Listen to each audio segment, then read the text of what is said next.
ওকে, এই মুহূর্তে আমি পশুপতি মার্কেট দেখতেই পাচ্ছেন, ওয়েলকাম টু নেপাল লেখাই ছিল। এবং এই পশুপতি মার্কেট মিরিক সংলগ্ন ভারত এবং নেপাল বর্ডারের মধ্যে অবস্থিত। যেহেতু আমরা বর্ডার পার করে বিএসএফের অথরাইজ নিয়ে আমরা ভিতরে এসেছি, তো সেই ক্ষেত্রে আমাদের আধার কার্ড দেখাতে হয়েছে এবং পাশাপাশি কিন্তু কোনো রকম এক্সট্রা টাকার কোনো প্রয়োজন হয়নি। ভিতরে ঢুকে ছোট গাড়ি পাবেন, সেটি 300 টাকা ভাড়া, যাওয়া এবং আসা উভয়ের জন্যই। এবং সেই গাড়ি আপনাকে ভিতরে মন্দির পর্যন্ত ছেড়ে দেবে। তারপর আপনারা মার্কেট ঘুরে আবার অন্য যে কোনো গাড়িতে টোকেনের মাধ্যমে সেই 300 টাকা ভাড়ার মধ্যে আপনারা ফিরে আসতে পারবেন বর্ডার পর্যন্ত।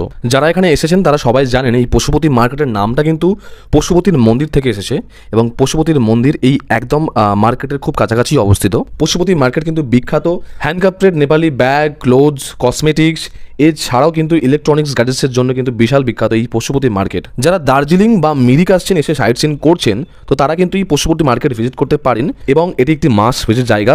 এবং পাশাপাশি বলতে পারেন এটি একটি বিদেশ ভ্রমণ, যেহেতু আমরা নেপাল বর্ডার পার করে অথরাইজভাবে নেপালের ভিতরে